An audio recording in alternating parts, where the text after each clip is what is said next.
Welcome in, everyone, and thank you for listening to the 82nd ever episode of the Missouri Sports Podcast, brought to you by 106 Apparel and not recording from the Revel Advertising Studio for the second week in a row, recording from our own homes. I'm Cameron Albert, and I'm alongside my good friend and fellow Mizzou fan, Kyle DeVries. How are you doing today, Kyle? I'm doing great today, Cameron. How are you doing? Sounds like you're doing some yard work or something, I think is what you're talking about.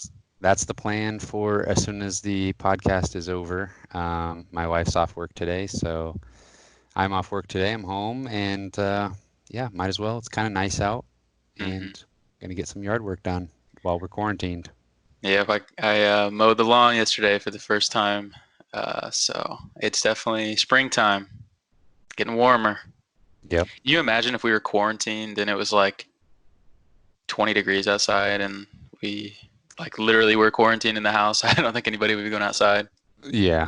No, at least it's pleasant to go outside for a little bit, even if it's just like, if you're by yourself or just like two people Yeah. in your own yard or something. Did you happen to catch any of the Mizzou SEC Network takeover yesterday? I think that was I did yesterday. not. I saw on Twitter that was happening, but I didn't personally watch any of it. Did you? No, I didn't. I think I was I gonna was lean on you for the content there.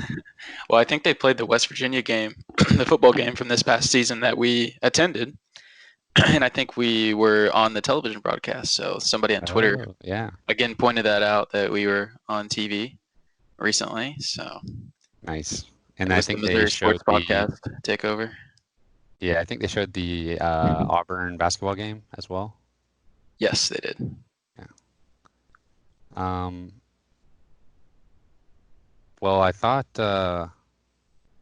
it'd be interesting to maybe talk about what we've been doing. I have yard work this afternoon, but in the meantime, the listeners and viewers might be interested to know that we are taking part in a NBA 2K league. The three of us, along with two of our other friends.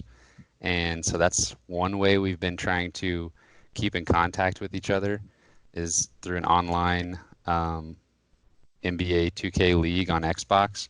And my team is the Missouri Tigers. So I'm Of course it is. representing Mizzou, and we each created a player to be on our team, sort of like the face of our franchise. So I created Drew Smith, Yeah. and he notched a double-double with 10 points and 10 assists in a big game here recently against a rival. So far, so That's good good. to hear. Yeah, we're yet to play yet, so that's gonna be the big clash. Yeah, I think both of our teams are doing pretty well so far, so we'll have to see Oh what yeah, happens there. yeah. I also wanted to shout out one of our followers and listeners in Colombia, 573 Tees. They posted they were doing a I Heart Nurses shirt, and the proceeds of that were going back towards to the community. My wife's a nurse, so that hit home with me, and she's been working really hard. During this time, she's not dealing with any sick people. Fortunately, she deals with new moms and babies. So, but I just thought that was pretty cool that they're a loyal listener of ours and doing something to give back to the community. So I wanted to shout that out real quick. Yeah, for sure. Great follow on Twitter. Good people over there. Go check them out. 573s, 573tees.com for sure. Go check out their stuff. Got a lot of cool stuff. Kyle, I realized this past week that because of the cancellations due to the coronavirus, we did miss out on a huge Missouri high school basketball matchup in the state Final Four that would have been here in Springfield. I would have tried to attend that, and it would have been your own Kickapoo Chiefs, led by Anton Brookshire, against CBC and Caleb Love in the state semifinals. So I was pretty bummed when I realized that was the matchup that we missed out on. Yeah, we've done that the last couple of years. Last year, especially, it was notable. We saw Vashon and Mario McKinney. yes, Mario McKinney win a state championship, which was very cool. This would have been a really cool matchup for sure with Anton Brookshire. I'm a Kickapoo alum, so he's going to be a really good player, I think, at the Division I level. Go against Caleb Love for sure. So Yeah, that is disappointing. I know a lot of people don't like that the state championships are in Springfield, but it's great for us. It's cool that we get to see that kind of in our hometown. But Yeah, we got to see Aminu Muhammad last year win the Class 2 championship. We watched Isaiah Mosley and Rockbridge beat Caleb Love and CBC for the championship last year, as well as watching, like you said, Vashon win over Springfield Catholic, I believe. yep. And I didn't realize that Vashon's now Class 4 in the state of Missouri. They were Class 3 last year when they won the state championship, and 3 of the last 4, I think. So that's pretty crazy that they were gonna potentially be, in the running for another championship their first year in Class 4. Yeah, they have been dominating the last few years, and we saw them in the tournament of champions a few months ago, and they were hanging with some of the best teams in the country. So I would be. I'm pretty sure they're up there as well as some of the best teams in the country, and so making the jump to Class 4 seems pretty reasonable. And I'm not even sure exactly how that is determined. It might just be total students enrolled at the Yeah, I think school. it is So student population. may not have anything to do with athletics, but it definitely makes Right. sense for athletics too for them. Yeah. I guess just to recap, one other thing that happened this week, more for me personally. You see, I'm repping my Panthers Cam Newton jersey. Sad day for Panthers fandom. The Panthers released Cam, so I'll always be a fan of his. Even if he was like picked up by the Patriots or something crazy, I would still root for him. And I was really sad when the news came through, but unfortunately, the NFL is a business and they got to make those business decisions. I don't know. It kind of sounds like maybe he didn't agree, or he wanted to stay in Charlotte, which if that's the case, that's really unfortunate, but you got to do what you got to do, I guess. Yeah, I mean, new coaching staff. I think it's very possible that Cam makes them wish they would have held on to him. But we'll see. Obviously, he's a very unique talent, and I can't imagine trying to tackle him in the open space or at all. So he's super talented. Yeah, I've been watching Cam Newton highlights nonstop for like the last week or so. He's a stud for sure. You have to be a Teddy Bridgewater fan now. Yeah, I can make that work. We'll see, I guess. It'll be a struggle on the defensive end, I'm afraid, this coming season. I would love to go to Kansas City and watch them play the Chiefs. I'm afraid of what the Chiefs offense will do against the Panthers defense as it stands right now. Even if they add a couple rookies in the draft, it might be ugly really quick. Yeah. Well, they might have a good draft, and I don't know. They're still professionals. I bet they'll figure it out. I bet they'll be all right. I hope, I don't know. I don't know. I hope you're right. All right, Kyle, well, you want to transition us into some Mizzou news. There's one thing in particular that stands out as newsworthy, and that is Trey Jackson entering the transfer portal. Yeah, it's definitely a bummer to see Trey go. We've talked about him a lot this year and the potential that he had to make a difference. He didn't make a huge difference this year, which was fairly expected for a freshman coming in. That was fairly raw, but definitely a guy who had a high ceiling. We've talked about that a lot. So it's tough to see him go, but it's not super surprising that he didn't get a whole lot of minutes this year on a team that wasn't really great. So with kind of some question marks at his position anyway. So there's definitely it's understandable to me that he wanted to look elsewhere for another opportunity. Yeah, it is a shame that it didn't work out. I was kind of just looking at his numbers compared to last year's freshmen.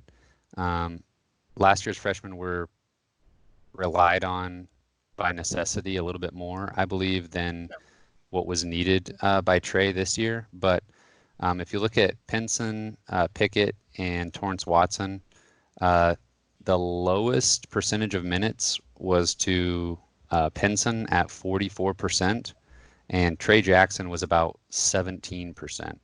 So even as far as freshmen go for Mizzou, he just was not seeing the floor like you typically see even for freshmen. I mean, look at Jeremiah Tillman as a freshman, 48%, obviously a position of need. Even this year, though, Trey Jackson at about 17%. Parker Brown was at 11. So you're looking at that type of playing time versus anything close to what Pickett, Pinson, and Watson had. Yeah, that position was definitely just kind of a revolving door this year. Nobody ever really stuck. Nobody ever really earned that job, I guess. But and there's definitely probably some competition with the fellow freshman Kobe Brown for some minutes in that position too. And obviously Kobe seemed to be kind of the preferred option, at least from the coaching staff. Kobe got a lot more minutes this year, and I don't know. So I Yeah, don't know if that had Kobe. anything to do with his decision or not.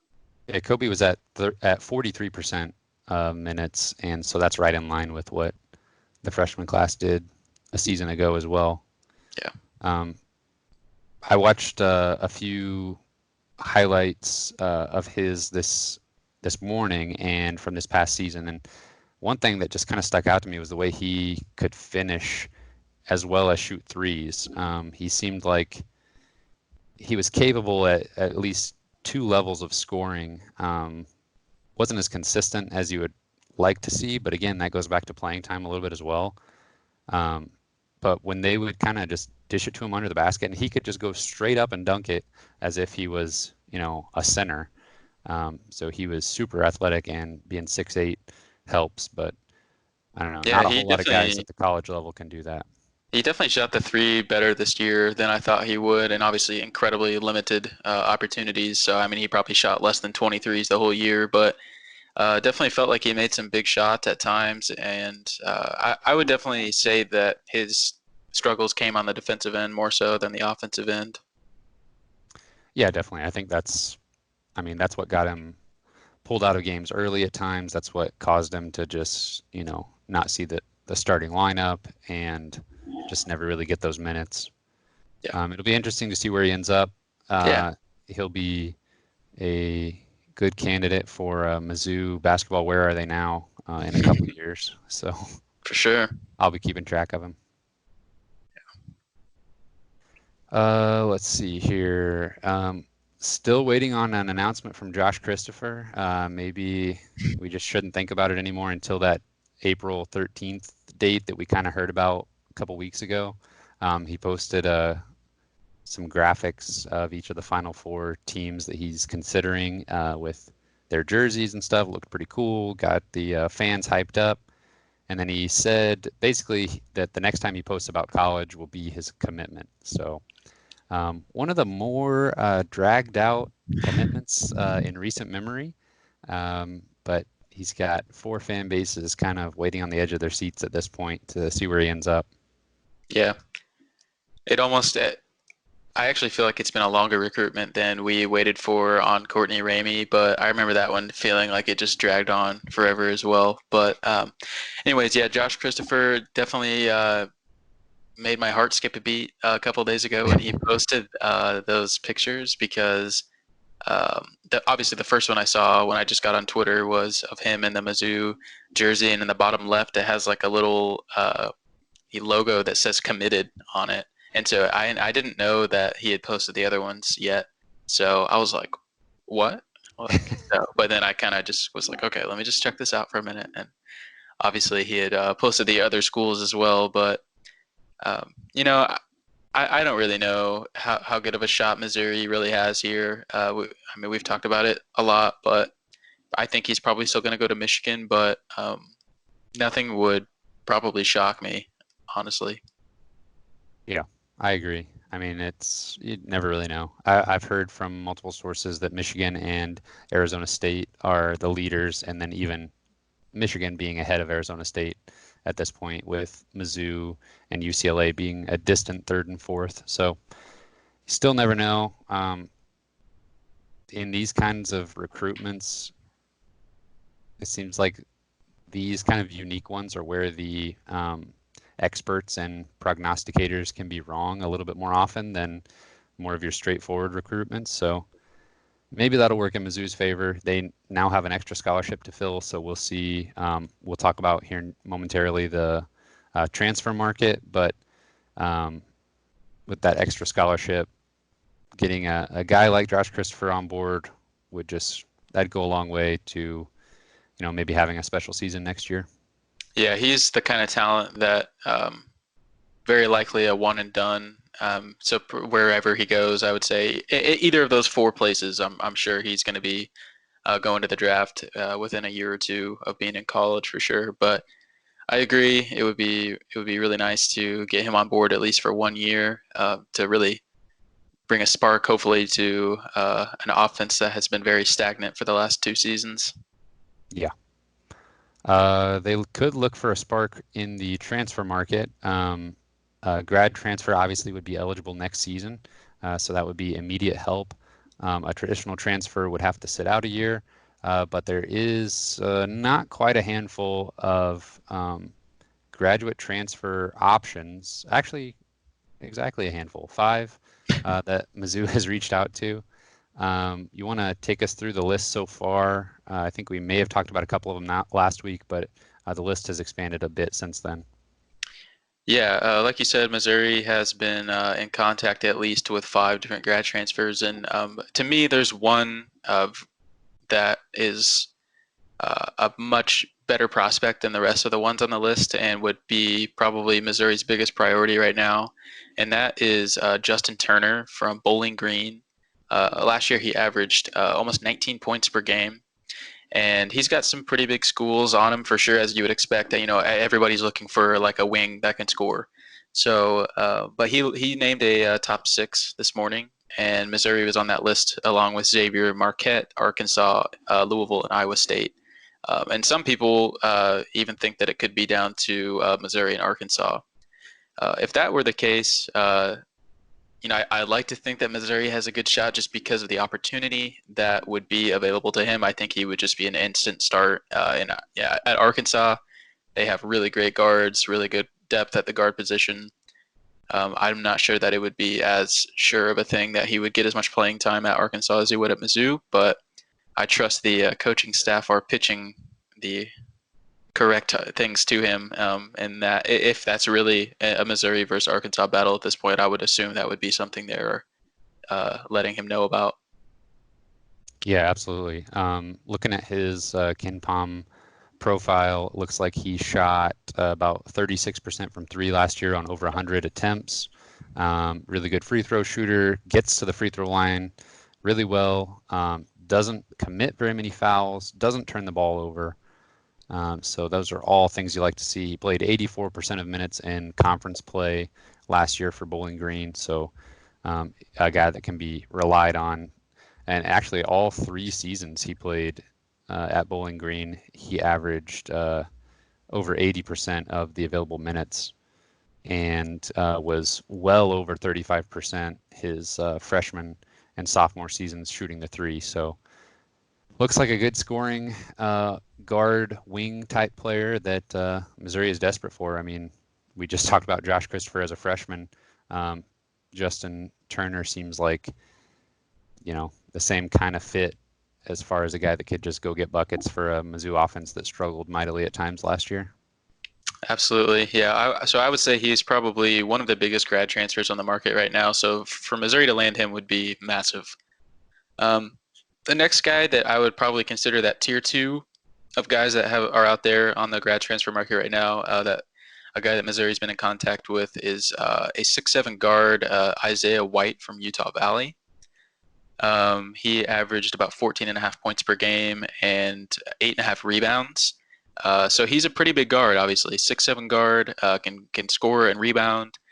He didn't shoot the ball very well from 3 last year. He only shot about 22% from 3 last year, according to the ESPN site that I looked at. But he only played in like 20-something games as well. So I'm not sure if he was dealing with an injury or what. But the year before that, he played a lot more games and shot 39% from 3 the year before that. So he may have just been dealing with an injury or some kind of situation that I don't know about. But clearly, a lot of teams still see the potential there. Yeah, maybe not quite as polished as Turner from Bowling Green, but still it encourages me that the staff is looking for people to add some scoring punch to the offense. Oh, absolutely. Yeah. Yeah, so that's definitely priority 1 and 2, I think, as far as grad transfers of guys that are available right now. And then we've got the next kind of tier of guys. Jonah Antonio is a guy from UNLV. He's a 6'5" guard. He averaged about 7 points per game this year and shot about 32% from three. So obviously not eye-popping numbers, but definitely a guy who can, stretch the floor a little bit and provide some three-point shooting potentially. Yeah, and he, along with a teammate of his, or I should say, a teammate of his, I forget his name, has also heard from Mizzou as a potential transfer target. Yep, his name is Amari Hardy, and Hardy has a little bit better numbers, I'd say. But so yeah, 2 guys from UNLV, Missouri's looking at, and then the last guy on my list that I saw Missouri's reached out to is Jalen Harris from Arkansas. And so he, again, didn't have crazy numbers, about 4 points per game, 2 rebounds, 2 assists per game, shot about 28% from three. Kind of a smaller guard. He's 6'2" guard, but keep in mind, like we talked about earlier, that Arkansas has some of the best guards in the country, and there's just probably wasn't a lot of opportunity for him for playing time. Yeah, and ball dominant guards at that. I mean, Mason Jones, he was one of the most ball dominant guys in the SEC this past season, and when he wasn't shooting it, he was kicking it out to Isaiah Joe to take threes. So for sure. So those are, I would really like to get one of those top 2 guys, especially Justin Turner. It would be great to add to Missouri's roster next year. Missouri absolutely has to add a grad transfer, in my opinion. There's just clearly an element of scoring that is lacking from the roster, an element of athleticism on the wing that I think Missouri would benefit from tremendously if they could add an experienced scorer from a lower level school. And there's still a lot of time, so there still may be more names that come out if Missouri doesn't hit on one of these guys. So, and I think that it's actually possible that Missouri could even add 2 grad transfers. I don't think they will, and I'm not sure that they should, but that is a possibility with Trey Jackson transferring. So I think it's possible they could add a normal transfer that sits out a year, or it's even possible they might just add nobody and save the scholarship for the next year. But it wouldn't shock me if Missouri actually looked out for 2 different grad transfers. Yeah, saving the scholarship for next year seems like the least likely situation in my mind, because there's actually been a couple times where I thought that would probably be a good idea for the staff, and they have added, guys really late in the process, and you're just kind of like, okay, I don't know. Christian Guest, Axel Congo. Exactly. Yeah. So you think sometimes when it might make sense to just bank the scholarship for next year, it does not seem like they're really interested in doing that. Yeah, and I don't really get that. Go ahead. I'm sorry to interrupt. I don't really understand that, because you're never going to play everybody on your roster. Usually if you're trying to add somebody that late, it's not usually a quality addition. So I would be totally in favor with Missouri banking that scholarship, especially with how many guys we're set to lose after next season. I think we're supposed to lose like 5 or 6 guys. So yeah, that's what I was going to bring up, is the kind of balance of the classes, because if you're adding a grad transfer that'll be a senior next year, you're adding that to a host of other seniors that you're going to have to try to replace the production of the year after that. So yeah, I don't know. You don't want to get too unbalanced there. But at the same time, next year is a crucial year for Cuonzo as far as, his contract, potentially looking at a contract extension if things go well. On the flip side of that, we don't even want to entertain what might happen if things go poorly. So I don't know. I think I could look at him, just trying to infuse some talent as quickly as possible just for 1 year. Yeah, it is true to think about it in that way. We think about it in a probably a more landscape, long-term view, maybe even than some coaching staffs do, because they're sometimes coaching for their jobs, and so they need, like, I need to be successful right now. And we're as fans, I think, probably content with, well, we'll just bank the scholarship and we'll have it in the future, and maybe we'll get a good solid high school player that'll be, here down the road and stuff. But uh, from the coaching perspective, and obviously the guys who are calling the shots, they want to win as soon as possible, for obviously for the team's success and for their personal success. So I agree. That seems like unlikely if we're looking at historical patterns of what they're going to do with that scholarship if it's available. I think they will try to fill it. Yeah, and I mean, I think if you look back at Konzo's first season, that was definitely the strategy that he took, kind of realizing that what he had in front of him as far as, MPJ and Jonte and Tillman coming in, getting that grad transfer in Cassius Robertson, just to try to get that, that immediate talent boost. And he had to. I mean, obviously, he knew the structure of his contract that if he could get to the NCAA tournament in year one, that added another guaranteed year to the back end. So, right. I think obviously he wanted to get off to a good start, but maybe if the contract was structured a little bit differently, he would have maybe not been so all in on just a 1 year thing, and maybe taken it as more of a long-term rebuild, which was basically what year 2 was. True. For him. Yeah. Yeah, it's not every day that you have like 2 5-star players like fall in your lap essentially for so he knew that this is the year, and I got to get everybody on board that I can to try and make the run for sure. Yeah. Let's see here. Any other big news that we need to touch on? That was all basketball stuff. Was there anything? I saw the graphics went out for a new football commit, but I never actually saw who it was. Yeah, I don't think they ever announced that. So, and the beat reporters and stuff don't seem to know who that is either. So, we got somebody, don't know who, but I'm sure that we'll hear about that in the next week or so. I thought that it might be. I need to look up his last name before I try and pronounce it, but he's the tight end from Washington, Missouri. Yeah. He posted Ryan an image. Hoerstkamp. Sure. I thought that it might be sure. Thought it might be him, but he's actually kind of been blowing up a little bit lately. He's been getting some other offers. I saw he got one from Michigan State. He's been talking to Kansas State, so he might be kind of just trying to see what's out there for him right now. But we got somebody. Was he the one that posted the Arkansas Mizzou image and had the fan bases kind of going at each other in the replies? Yeah, that was him. And we already have a tight end committed for this class, but definitely probably wouldn't hurt to have 2. I don't know if one will depart if the other one commits. I don't know, but Mizzou has not shied away from loading up on tight ends in the past, so it's true. Any other news you got for us? I don't think so.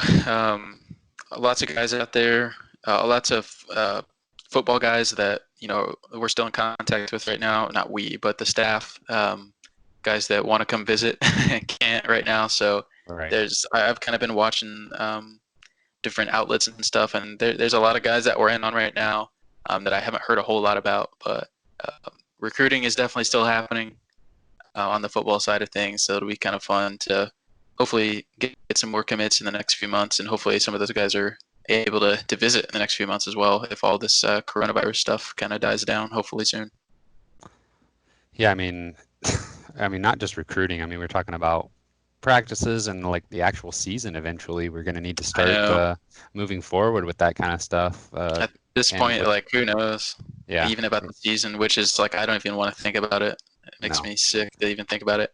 I think I saw Kirk Herbstreit. I think I saw a quote from him this morning that he would be shocked if we played the college football season, and obviously that probably means NFL too.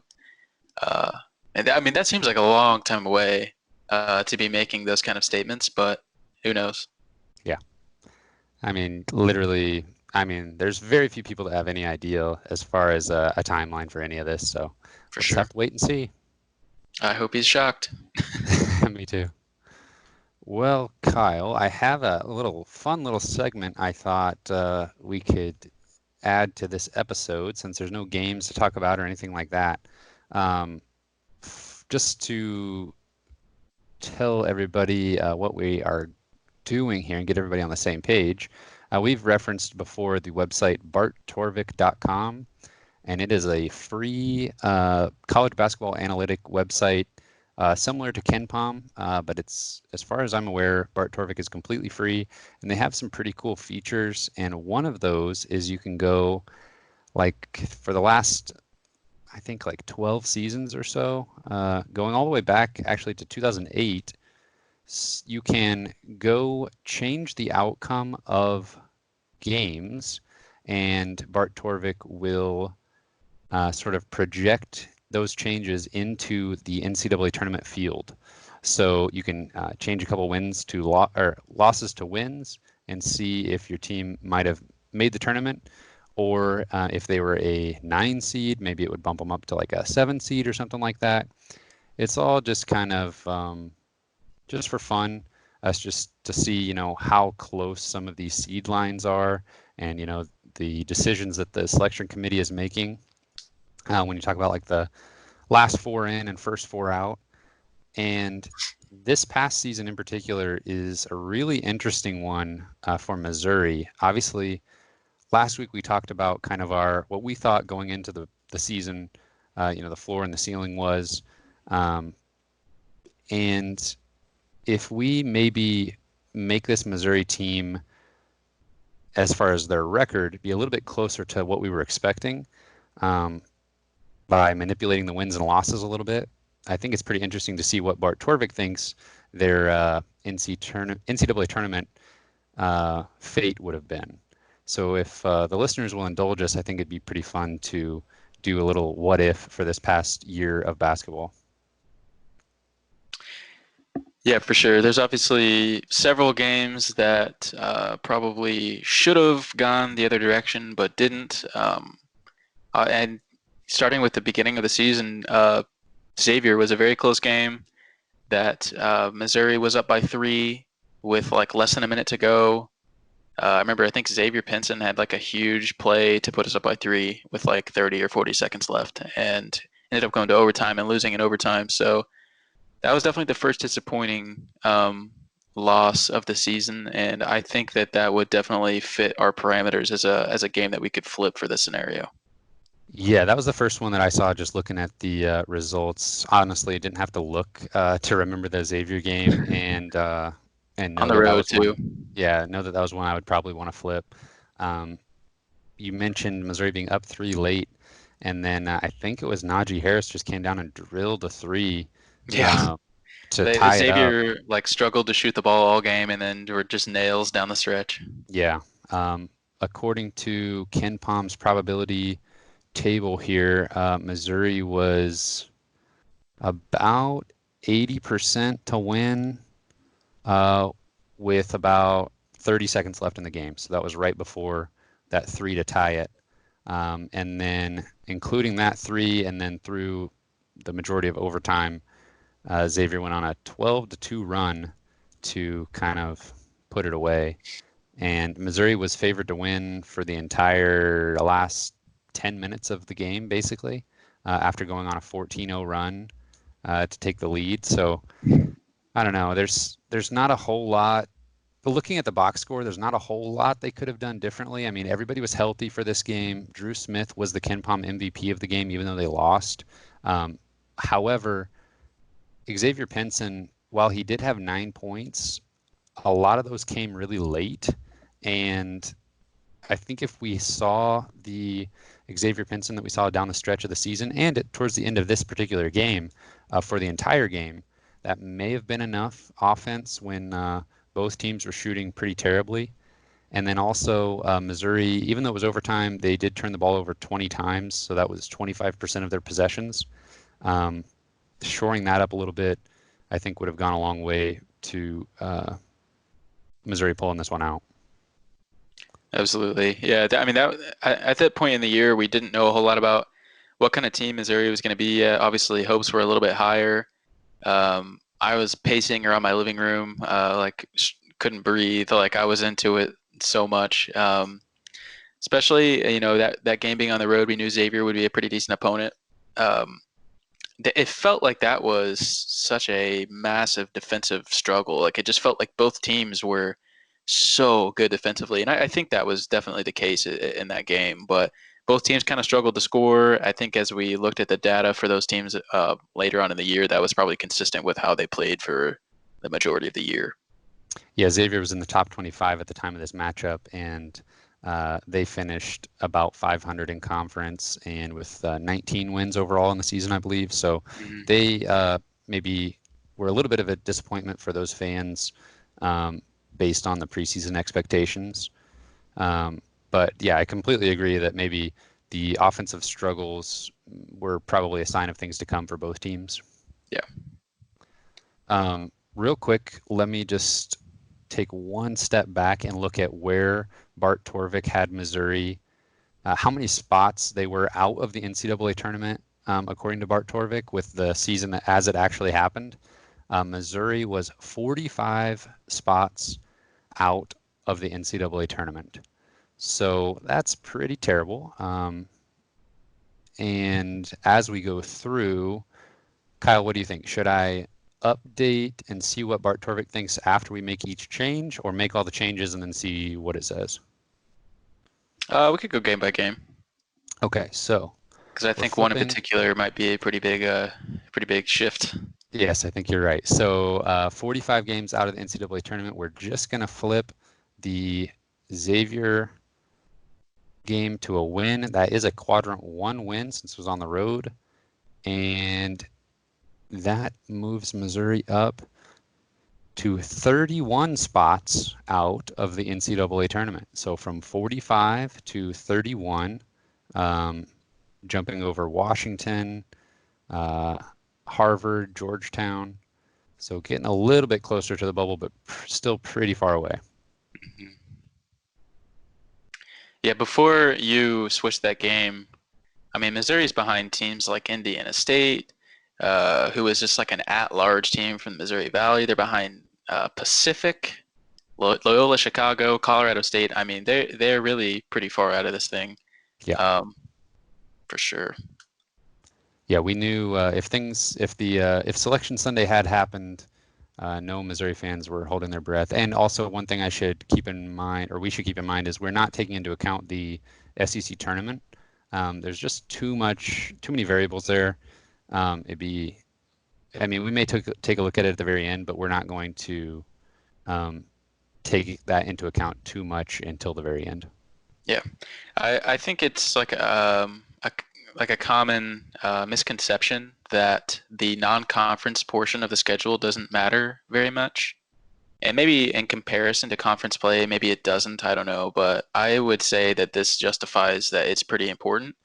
An opportunity for a quadrant 1 win on the road against a top 25 team uh, boosts you up potentially 10 to 15 spots on the bubble at the end of the year. That's a pretty big deal to me. Yeah, and I would Xavier think. finished the season 45th in KenPom. When they played Missouri, they were 21st, so not a huge decline, but that kind of that matches up with what we were saying about how the rest of their season went. Mm-hmm. All right, so moving on, the game that probably comes to mind for most Mizzou fans when they look at missed opportunities this season, or maybe you've all erased it from your memories, and if that's the case, I apologize that we're bringing it back up, but we do need to look at the Charleston Southern game. I mean, before that, we have Butler and Oklahoma. I mean, if we're looking at a healthy squad, maybe a little bit better 3-point shooting, maybe fewer turnovers per game, those type of things are what I think raise Missouri's ceiling. About 3 wins or so. I still don't think that gets them over the hump against Butler or Oklahoma. So then that brings us to Charleston Southern. Yeah, those two games in Kansas City were just got off to too poor of starts, and Missouri could not recover in those games. Butler ended up being very good in the middle of the season and kind of tapered off, but Oklahoma was pretty average. So Missouri should have won probably that game against Oklahoma, and we're not able to do so. But that's not really what we're talking about. I still think that both of those games should remain losses for this simulation. But Charleston Southern, on the other hand, is probably a game Missouri should have pulled out. Yeah, when you're talking about a team that's in the 300s in KenPom, and in Mizzou Arena, Missouri, going into the game is like 90% to win, according to KenPom. Let's see here, about 98% to win before the game even tips off. And it's not until 2 minutes remaining that and Charleston Southern is up by 5 with 2 minutes remaining that KenPom actually thinks that they have a better chance of winning this game. And I'm not really sure what it was just an abysmal performance by Missouri. Konzo talked about it after the game. He called it one of the toughest losses of his career.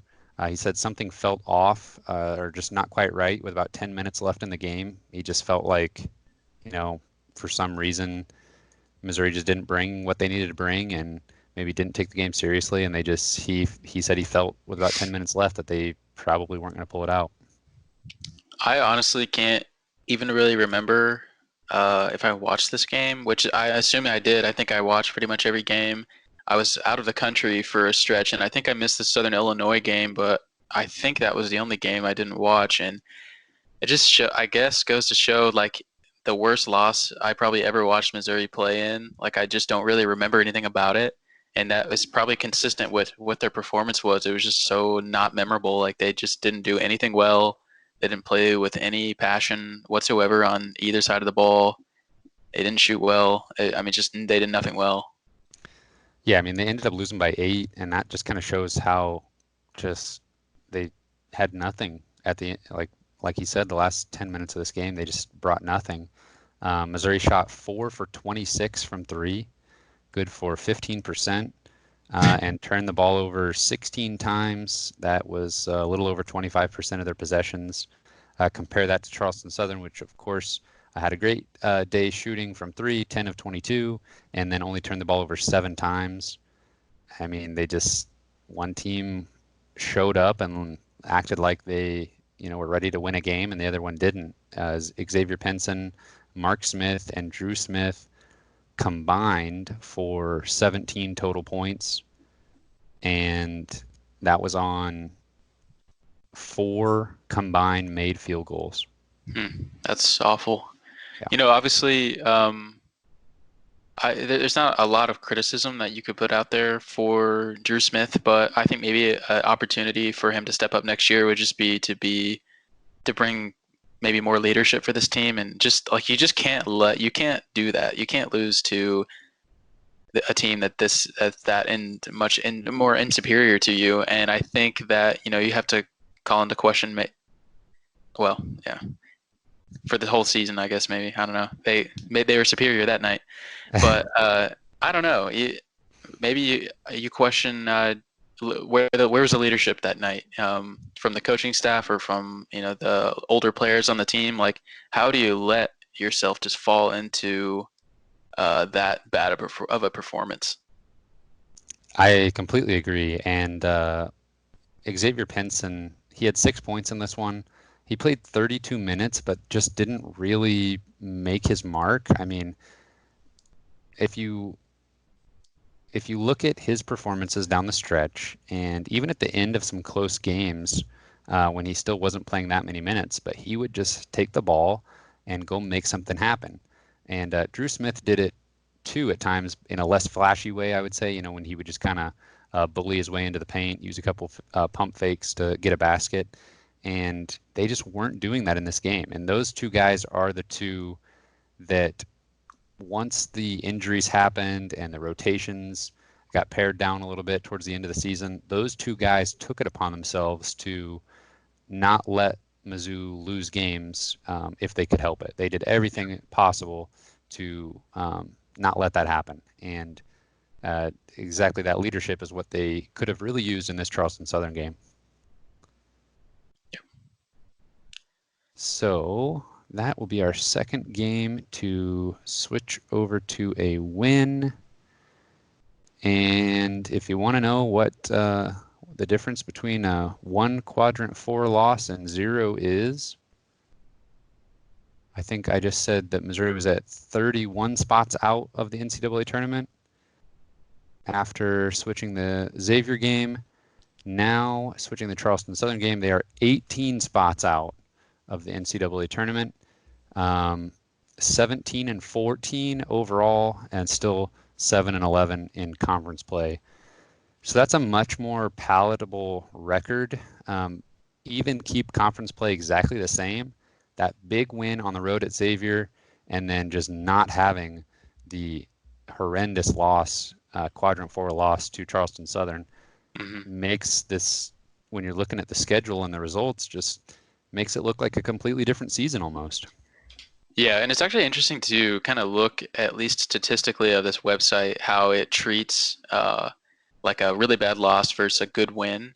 And Xavier wasn't even like a huge. It wouldn't have been like a program-changing win on the road or anything. It would have been a solid win, but the jump, that Missouri made after changing those two games individually really wasn't that different. Both pretty solid jumps. So it's almost like Bart Torvik, rewards big wins almost more than it punishes for really bad losses, at least in this situation. Yeah, I did just do a little experiment and isolate the Charleston Southern game. So I changed the Xavier game back to a loss and kept the other one as a win.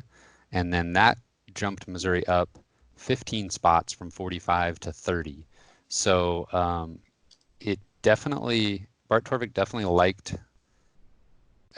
disliked the Charleston Southern loss more than it likes a Xavier win on its own.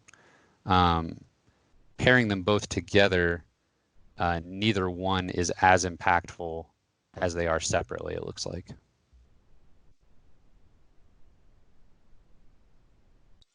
So Missouri sitting 18 spots out of the NCAA tournament. I will mention here, Bart Torvik did have Mississippi State as the last team in the NCAA tournament. Obviously, we'll never know if that would have come to pass, and we would have still had the SEC tournament that would have factored into that. So now we're heading towards conference play, I believe. The next losses came in the first two conference games against Kentucky and Tennessee. I don't see anything there that warrants changing those two games. Missouri just lost those. Tennessee came out and played really well at Mizzou Arena. I don't think any health issues being changed or even a little bit of better performance would have kept Missouri from losing that one. You think anything differently, Kyle? No, I agree. And then we have a 4-game losing streak after the Florida win to Mississippi State, Alabama, Texas A&M, and West Virginia. 3 of those were on the road, and the one that sticks out pretty obviously is the home loss to 129th ranked Texas A&M by 2 points. That was a quadrant 3 loss, and if we look at the win probability for that game, Missouri was favored the entire first half, and then well into the second half with Texas A&M being at 52% to win with about 8 minutes left. So definitely one that Missouri let go in the second half. Texas A&M did play really well and has always been kind of a tough matchup for Missouri since they've joined the SEC. But this is one just, we thought Texas A&M was just an inferior opponent. They surprised a lot of people in conference play, but this would be probably the best candidate for that third switch from a loss to a win, and probably just the one that makes the most sense with it being the only quadrant 3 loss. Yeah, absolutely. And A&M, like you said, ended up probably being a little bit better than we thought they were going to be, but still you have to win that game at home for sure. Definitely had every chance in the world to pull that one out and just didn't. A&M is tough to play against. They just kind of grind it out and they play good defense, and it's probably kind of a boring team to play against. But you absolutely have to pull that out at home. And this was a game without Jeremiah Tillman, and we didn't get much from the backup bigs. Reed Nico didn't do a whole lot with his minutes. Parker Brown was not really seeing much playing time at this point. And then keep going back to Xavier Pinson, who blew up, for the last third of the season or so. just 4 points in 25 minutes, he obviously was not, things were not clicking for him like they did just a few weeks later in the season. So I don't know if, and we're talking about kind of a best case scenario here where players stay healthy and Xavier Pinson unlocks that next stage of his game. So those probably in a real season, those probably aren't both happening. But we're just trying to look at a best case scenario where we have good health plus we're getting a little bit more out of each of the players. Yeah, and I really don't even think it would take more than one of those factors individually to potentially change the outcome of some of these games. If we just get one of those things to fall our way, I think we probably pull at least a couple of these games out for sure. Yeah. I was looking back at the highlights. Well, they were the highlights from the Texas A&M perspective from their YouTube channel.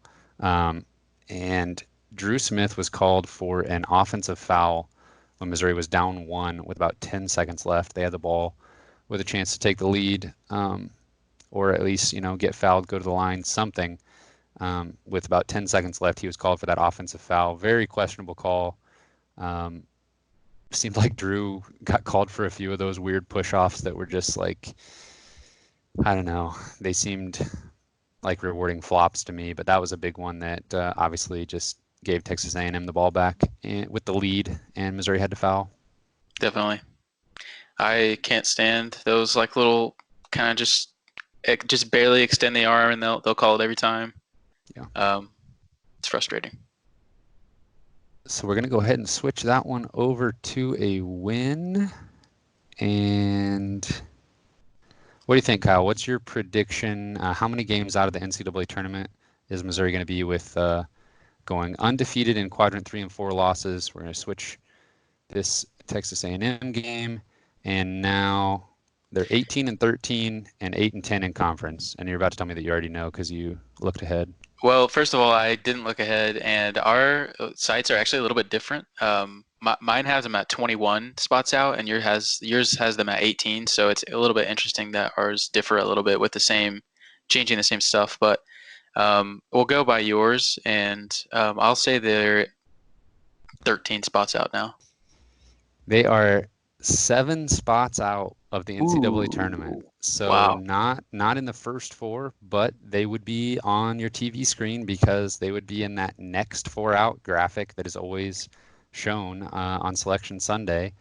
And there would be, I think, realistic fans would not expect them to get selected on Selection Sunday, but they'd be undefeated in quadrant 3 and 4 games, and their name would be talked about, in the same way that UCLA, Oklahoma State, even like Cincinnati and Arkansas, those type of teams that were, squarely on the bubble, but probably on the outside looking in. It is pretty crazy because I've done the same exact thing, and mine still has them listed as 16 spots out. Really? That's very interesting. We'll have to compare notes. Oh, you know what is probably making up the difference? If you scroll all the way to the top, it says projected T rank, like in the middle of your screen. Yes. And then there's a little checkbox that says Dynama rank. Do you have that checked? I do now, but I didn't before. Okay, so checking that, if you uncheck it, it keeps their like overall ranking at 100. Okay. And if you check it, it like changes their overall rating according to the changes that you're making. Well, that would seem significant. Yeah.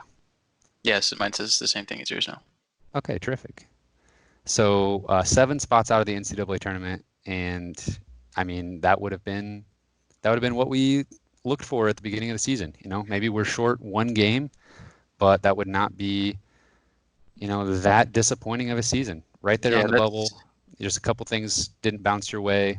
That's what's going to happen when you're not a great team. If you're just a good team, 8 wins in the SEC, even though it's down a little bit, they'd have been about, still would have been around tied for, I think there would have been about 3 teams tied for 8th or 9th in the conference. So it wouldn't have moved up a ton. Obviously just changed 1 conference game to a win. So I don't know. That would have been exciting though.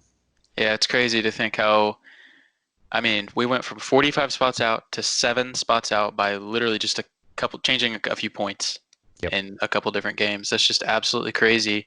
What the margin for error is so small, and you kind of don't really think about it during the season because there's so many games and there's so many. It's just the season's long when you think about it in that way, but every game truly matters, and this is probably going to be bad for my health to do these kind of simulations because I'm going to be like thinking about this kind of thing, like, no, we need this game, like, because normally I might make myself feel better, like, oh, it's just one game, it's okay, but Right. nope, every game really matters, non-conference or conference season, it matters. Yeah. I mean, you're talking about each of these games that we changed. You're talking about if they were in the tournament, you're talking about a seed line for each of these, at least. Yeah. And obviously, the more wins you have, and the more you're solidly in the tournament, things are a little more stable, a little more static. Changing one game doesn't make as huge of a difference if you already don't have any quadrant 3 or 4 losses. Yeah.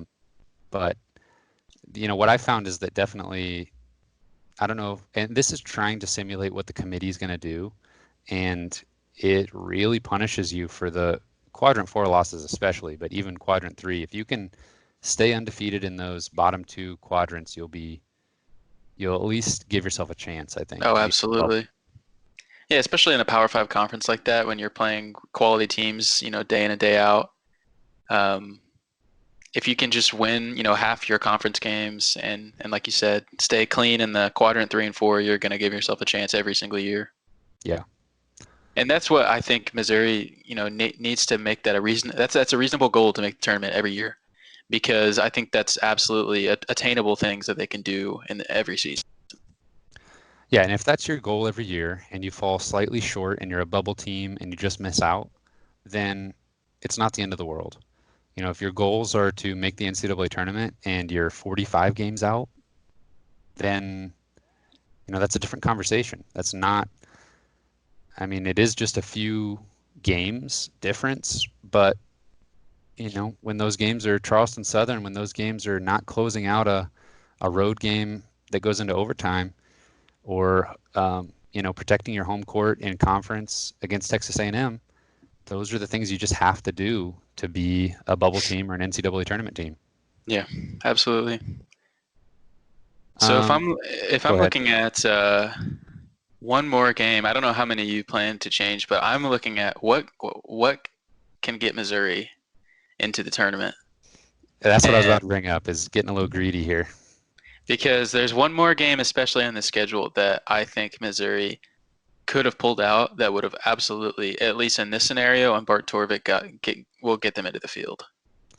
Yeah, 7 spots when you're right there in the bubble is still a lot to make up. However, yeah, if I'm just wanting to be a little bit greedy, I think 3 games is about the most you could ask for as far as, I mean, still you're going to have some, even if you're a really good team, you're going to have, a questionable loss here and there. And Right. especially if you're maybe like on the road against a, top 40 team, maybe it's not, a given that you hold on to some of these victories, but Yeah, that's true. if I was looking at that LSU game, if I wanted to be a little bit greedy, that would be the one that I would want to switch and just see what happens. Absolutely. I mean, that's the game that Missouri led the whole time, led at halftime. They were up by, I don't know, what seemed like 15 or more points in that game. Yeah, they were up by 12 with a minute left in the first half.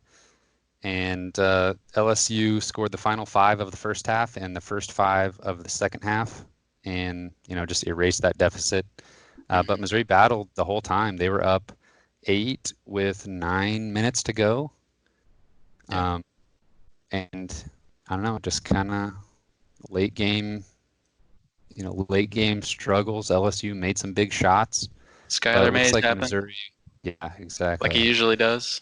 Yeah, Darius Day made some, kind of some shots. You're just like, okay, if that's going to go down, then what's Missouri really going to do? Missouri was like 65% to win with just under 10 minutes left in the game.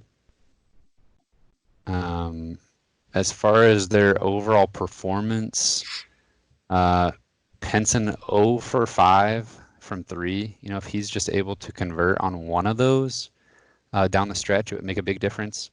They turn the ball over 20% of their possessions. But as I'm looking at the box score, I remembered what one of the biggest talking points was surrounding this game, and that was Missouri shooting 7 of 13 from the free throw line, while LSU shot 29 for 34. Yep, I remember that for sure. Man, the All right. referees were awful this season, Yeah. consistently all year long. I felt like. Unfortunately, that's been college basketball the last couple seasons, Yeah. maybe more than a couple. Yep. All right, let's cut to the chase here. Let's make this LSU loss a win. And that puts Missouri right at our preseason expectations. Exactly, actually, your projected record perfectly. 19-12, 9-9 in conference. Perfect in quadrants 3 and 4, 5 quadrant 1 wins, 3 quadrant 2 wins, and Bart Torvik says Missouri is in the last 4 in the NCAA tournament. They're playing a play-in game against probably Richmond or Stanford. So they're in the NCAA tournament, technically. Missouri has never played in a play-in game since it's been a thing, so that would be a new thing for the fan base to experience. And by all accounts, the season would have been a success. Yep, I would have taken that for sure. And it's good to see that. And that would have been interesting because 9-9 in conference, I mean, that's still like tied for 7th-ish. Yeah. And, how the tiebreakers fall, I'm not sure. I mean, they'd have been right there with South Carolina and Texas A&M and Tennessee, I guess, and Texas A&M. If they were all at 9-9, both of those teams had big wins. Texas A&M beat Auburn, Tennessee beat Kentucky. So how that 3-way tie would have played out, who knows? I don't know. I think Missouri still would maybe even be playing Texas A&M in the first round of the SEC tournament. So that all wouldn't have changed very much. But obviously, you're talking about making up 45 spots on the bubble and being one of the last 4 in. Yep.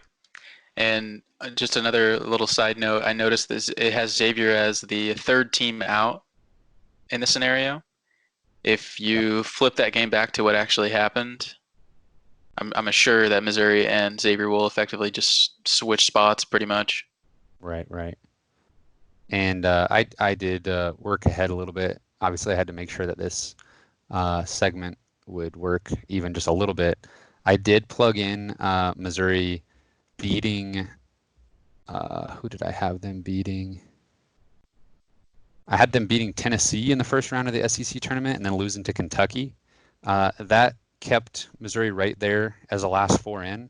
However, if they lost to Tennessee in the first round of the NCAA tournament, that bumped them back out to the next 4 or first 4 out of the NCAA tournament. So there still was a long way to go. I mean, as far as setting the tournament field, those last 4 in the conference tournaments, when you're talking about the Power 5 conference tournaments that take place just a few days before Selection Sunday, a lot can happen to change a team's fate right there at the end.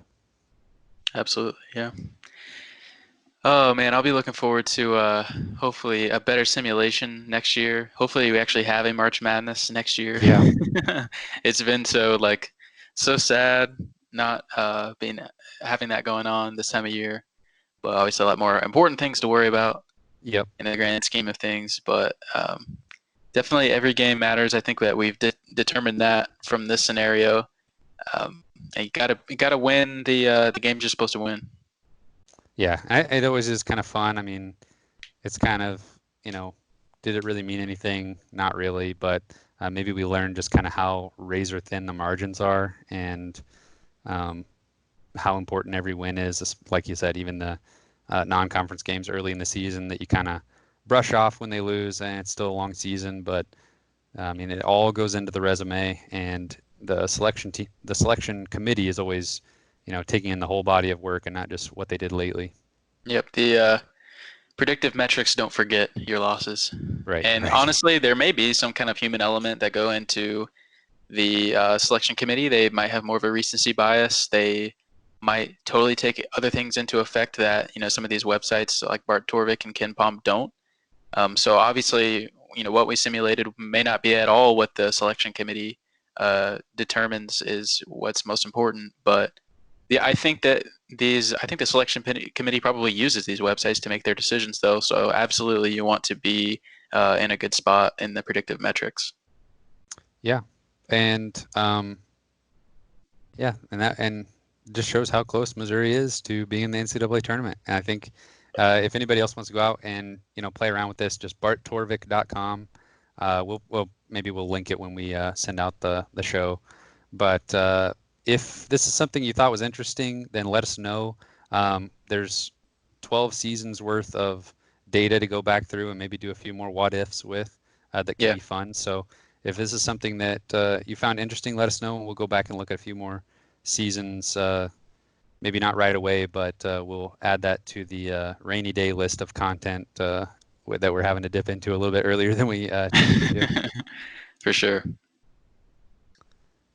Well, that's all I got, Cameron. Yeah. And I didn't write down my outro, so I'm going to have to remember it. You have to do it by memory. I forgot to point out that I'm being watched over this episode by Lawrence Bowers, Marcus Denman, Kim English, Ricardo Ratliff, Steve Moore, Danny Feldman, I believe, Jared Sutton, Mike Dixon,